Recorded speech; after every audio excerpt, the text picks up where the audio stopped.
Welcome back to my channel, Speak of Wisdom. I walked into the small, dimly lit examination room clipboard, in hand, my heart beating just a bit faster than usual. It wasn't my first time assisting with a patient's exam, but something about this particular assignment made me feel a little off balance as a nurse at a busy downtown clinic. I'd seen just about everything, but what was about to unfold with Mr. Warren wasn't something I'd ever prepared for. He was a quiet man in his early 50s and usually kept to himself. He came in for routine blood pressure and cardiac checks. Nothing unusual. I had assisted him before, but today felt different from the moment I stepped into the room. He was already on the bed, sitting up, his posture, stiff and uncertain. His eyes darted around the room, and he shifted uncomfortably under the paper-thin hospital gown. "Good afternoon, Mr. Warren," I said gently, offering a soft smile as I walked in. "You doing all right today?" He nodded quickly, but I could see the unease behind his eyes. "Something wasn't right. I'll just help you get settled for the exam," I said, stepping closer to adjust the monitoring equipment and straighten his gown. But as I moved, I noticed something unexpected through the thin fabric. My gaze involuntarily dropped, catching the unmistakable shape beneath the folds of the gown. I froze for a second. Then, my face flushed and I quickly looked away, reminding myself to stay professional. I was a nurse. I'd been trained for awkward situations. Things like this happen sometimes. It was just anatomy, still the way it presented itself. So sudden and without warning, shook me more than I expected. "Let's go ahead and get you positioned for the doctor," I said, clearing my throat and reaching again to adjust the sheet. But as I moved, he shifted again too quickly. This time, the edge of the gown slid off completely. Everything was exposed. I gasped instinctively, turning my head trying to recover my composure. My mind raced with 1,000 thoughts. Do I address it? Leave the room? Pretend nothing happened? Before I could decide, the door creaked open behind me. "Oh, sorry. Didn't mean to interrupt," came a voice. Another nurse poking her head inside.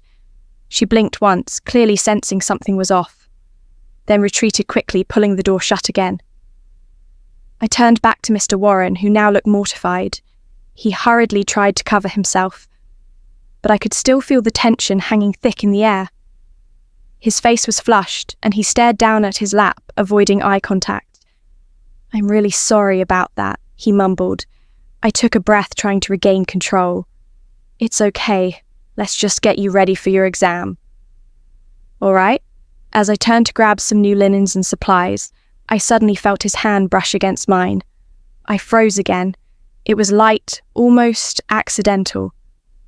But something about the way it lingered made me question whether it was truly a mistake or an unspoken signal.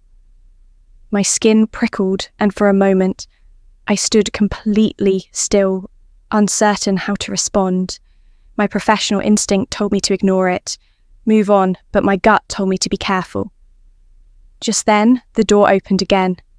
This time, it was Dr. Anders, completely unaware of what had just taken place. "Everything all right in here?" he asked cheerfully, flipping through the patient chart as he entered. "Yes, doctor," I said quickly, stepping aside.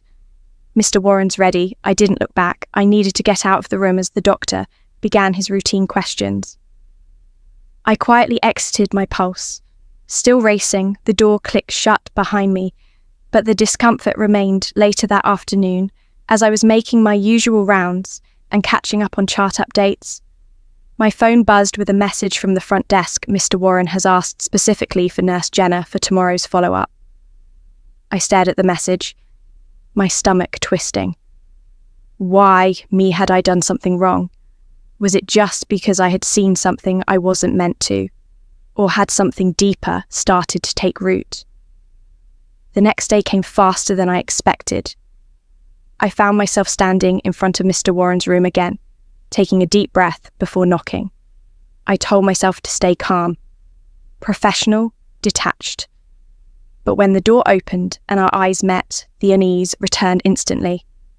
This time, he smiled, but it wasn't a shy, embarrassed expression. From the day before, it was different. More confident, controlled. "I've been thinking about you," he said softly. My heart skipped before I forced a light chuckle. "Let's just focus on your checkup, Mr. Warren," I said firmly, trying to keep the conversation on track. But even as I moved toward his 4-line, my thoughts raced. Something wasn't right here, and deep down I had the uneasy feeling that this was just the beginning. The next morning, I walked into the clinic, determined to keep my distance. The previous day had left me unsettled. I kept reminding myself that I was overthinking it, that maybe misted her. Warren was just awkward and embarrassed, and I was letting it all get to my head. But then I remembered his request. He had specifically asked for me again, and that smile that wasn't in my imagination. I kept busy with other patients handling morning vitals and paperwork. But around 10 a.m., the front desk buzzed me again. "Mr. Warren is ready in exam room 3. He's asked for you specifically." My stomach flipped. I grabbed my chart and squared my shoulders. This time, I wouldn't let anything feel unclear. I'd be direct distant if necessary. Just get through it when I walked into the room. Mr. Warren was sitting upright, dressed in a hospital gown. Again, he looked relaxed too. Relaxed, his hands were folded in his lap, and his expression was unreadable. "Good morning," I greeted him, trying to keep things brisk. "Let's get you prepped." He smiled at me again, that same unsettling confidence in his eyes. "I'm glad it's you." I paused. "Let's focus on her care today." He didn't say anything more as I approached. Adjusting his for tubing and checking the monitor, I kept my movements clinical. Careful not to linger, but as I leaned slightly to adjust the cuff on his arm, he spoke again. Soft, almost conspiratorial. "I've been thinking about you." My jaw clenched. "Mr. Warren, I'm here to assist with your care, not engage in personal conversation." He didn't react much, just smiled like he had expected that response. His eyes followed my movements with unsettling focus. Suddenly the door opened. I nearly jumped, relieved to see someone else step inside, but my relief was short-lived. It wasn't a doctor, it was a woman mid-40s. Sharp features, well-dressed, but not in scrubs. She stepped in with purpose. Her gaze scanning the room, her eyes locked onto me, then shifted to Mr. Warren. Her voice was calm, but tight. "Am I interrupting something?" Mr. Warren's expression faltered just slightly. "No, not at all." I straightened up, heart pounding. I was just finishing up. "I'll leave you two alone." I slipped past her and out into the hallway before she could say anything more. As the door closed behind me, I exhaled sharply. The woman's face was still vivid in my mind. Her piercing eyes, her controlled tone. That was his wife. I didn't need confirmation to know it. And she knew, or at least she suspected something back at the nurse's station. I tried to push the encounter out of my head, but I couldn't stop thinking about the look she gave me. Like she'd seen something in that room she wasn't supposed to, and I wasn't sure if I had just walked away from something dangerous or something humiliating. Later that afternoon, I was organising files when another message came in. "Mr. Warren has asked for you again. Tomorrow wants you to assist during the follow-up exam." I stared at the screen, stunned. I had to put a stop to this. I approached the lead nurse, Dana, and asked if someone else could be assigned to Mr. Warren for the next day. "He seems a little too comfortable," I said carefully. "I prefer some space," Donna frowned. "We're a little short tomorrow, but I'll see what I can do." I didn't feel reassured. The next day arrived faster than I wanted it to. I checked the roster. My name was still next to Warren. I took a deep breath and prepared myself. This time, I wasn't just going in as a nurse. I was going in with boundaries, and I was ready to make those clear. When I entered the room, he was already waiting this time. The air felt different. He wasn't smirking, he wasn't relaxed, he was staring out the window, hands clenched on his lap. "I wanted to talk to you," he said quietly. Not turning around, I didn't move past the doorway. "About what?" He slowly turned his head, meeting my eyes. "About what happened before I stayed where I was," keeping my voice calm. "I'm here to assist with your care. Mr. Warren, if you have something else to discuss, It should be with administration. He shook his head slowly. You don't have to pretend. I know you felt it too. I felt a chill creep down my spine. I think you've misunderstood, I said firmly. Whatever you think happened didn't happen.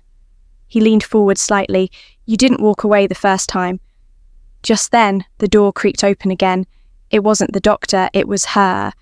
His wife. She stepped in quietly, eyes immediately sweeping across the room, landing on me and then on him. What's going on here? She asked. I took a step back. I was just leaving. As I walked past her and out the door, I felt her gaze following me, sharp as glass in the hallway. I took a breath I hadn't realized I was holding. Something was deeply wrong, and I had a terrible feeling this wasn't over. The rest of that shift felt like I was walking through fog every time I passed the hallway, near exam room 3. I tensed, expecting Mr. Warren or worse his wife to reappear. I kept my head down, focusing on charts vitals and patient check-ins, doing my best to pretend the unease wasn't lingering, just beneath the surface, but it was. I couldn't stop thinking about the way he looked at me, the words he'd said or the chilling calm in his wife's voice when she walked in and asked what was going on. It didn't help that I kept getting the same notification on my work tablet. Mr. Warren has requested you for his next visit. It was like a shadow I couldn't shake. By the end of the day, I was exhausted. I clocked out and headed toward the staff exit, eager to leave the building and breathe some fresh air. But just as I rounded the corner, I saw him. Mr. Warren was standing by the double doors, coat on, waiting. I froze mid-step. I just wanted to talk, he said, his voice lower, more casual, like we were two friends meeting after work. I glanced around. A few nurses were still walking past the nurses' station, but no one seemed to notice Mr. Warren. This isn't appropriate. He stepped closer. You don't have to be scared of me. I'm not scared. I lied, but I am uncomfortable. You've crossed a line before I could turn to leave. A voice called out from behind me. Jenna. It was Mark, one of the junior staff from radiology he was waving. Smiling, I turned back toward him, instinctively grateful for the distraction. By the time I turned around again, Mr. Warren had already stepped back. His face unreadable another time, then he murmured, I left without saying a word. The next day, I told Dana again. I needed someone else to take over Mr. Warren's care. She promised to see what she could do, but with our tight staffing, I wasn't optimistic. I avoided his hallway entirely, filling in wherever else I could, trying to reclaim a sense of normalcy. That afternoon, during a quick break in the staff room, I received a message on my tablet. Patient. Warren requesting nurse. Jenna urgent. My stomach turned. I almost deleted it, almost ignored it, but I didn't. Instead, I grabbed my badge, straightened my scrubs, and made my way back to room 3. If he tried anything again, I was going to shut it down immediately when I entered the room. I expected him to start speaking right away. He didn't, mister. Warren was sitting on the edge of the bed, staring out the window again, his face more serious than before. I need to speak with you, he said, not looking at me. I kept my tone neutral. About your care. No, about what happened. I stayed near the door. Mr. Warren, I've already explained. He turned, cutting me off. You think you're the only one confused? I blinked, caught off guard. I don't want to play games, he said, rising slowly to his feet. But you can't deny there's something here. You haven't told anyone. That means something. That means I'm trying to keep things professional. I snapped. He stepped closer, but I held my ground. Then, in a flash, he reached out and grabbed my wrist. Don't, I said, pulling my arm away immediately. He gave a faint smile. You're not going to tell anyone, are you? Because you know how this will look. That's when the door creaked again, and standing just outside, partially in shadow, was his wife. She had been there long enough to hear something. Her expression was cold, impossibly unreadable. She didn't say a word, just stared. I backed away quickly, slipping out of the room without another glance at either of them. My heart was pounding so hard it hurt. I didn't know what Mrs. Warren had heard. I didn't know what she believed, but I knew something had changed later that evening. Just as I was about to leave the clinic for good that night, I spotted her again, Mrs. Warren waiting at the front desk. "I need a word," she said curtly, her voice low but direct. I hesitated but nodded. She led me into a small and used office down the hall. The moment the door closed, she turned to face me, arms crossed. "I know what you've been doing with my husband." My heart dropped. "No, Mum, it's not what you think, don't lie," she snapped. "I've seen the way he looks at you, the way you respond. I've done nothing inappropriate," I said, trying to stay calm. "You're not the first," she said coldly, "but you can be the last." And with that, she left the room. I stood there alone, the air heavy around me. The lines had blurred. The rules had changed, and whatever this was, it wasn't over. The next few days passed in a blur of stress and caution. I stuck to the far wings of the clinic, avoiding exam room 3 entirely. I even changed my break schedule just to keep my distance from both Mr. Warren and his wife. But the weight of what had happened never left me. Her warning echoed in my mind like a ticking clock.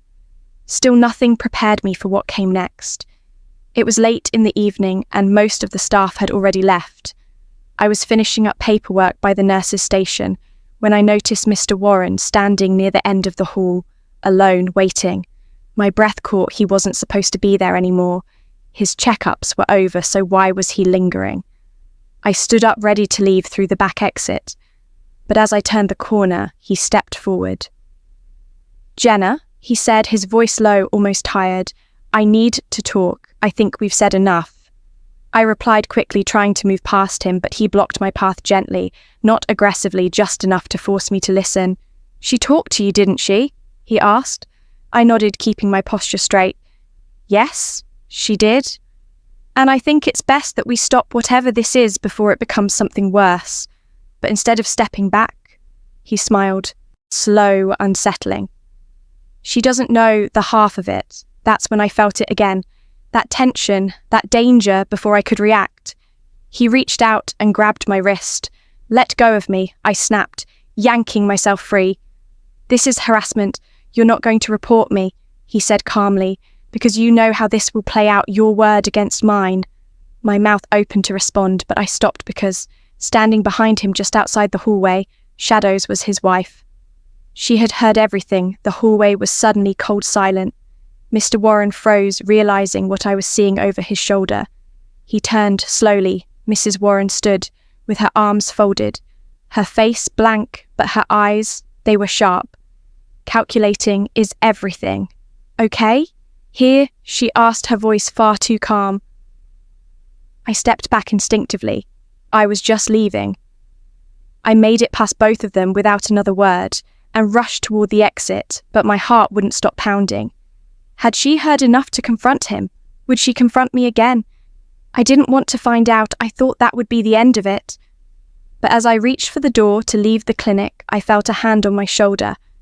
I turned, ready to react. It was her, Mrs. Warren. "Wait," she said softly. I stared at her, unsure whether to run or listen, but something about her tone made me freeze. "We need to talk," she added, gesturing toward an empty consultation room nearby. I followed her reluctantly once inside. She closed the door and turned to face me, her expression unreadable. "I've seen how he looks at you," she said. "I know what he's capable of." My mouth went dry. "Then why?" "I'm not here to threaten you," she said firmly. "I'm here to help you, what I'm not the woman you think I am," she continued, Tom. "My husband has a dark side. He manipulates people, especially women. I've seen him do it before. I've let it slide until now." I stayed silent. She pulled out a folder from her handbag and handed it to me. Inside were photos, documents, messages, things that painted a picture of someone I never expected. "He's been doing this for years," she said. "Not just nurses, colleagues, neighbours, even a family friend." My hands trembled as I flipped through the contents. "You see," she said, her voice suddenly calm again. "This isn't just about you or me. It's about power, and he's not going to stop unless someone forces him to." I looked up. "Why? Tell me all this." She reached back into her bag and pulled out a small silver key. "Because I want you to help me expose him. What you already have one foot in the fire," she said. "So why not burn it down?" I felt dizzy, the room spinning slightly.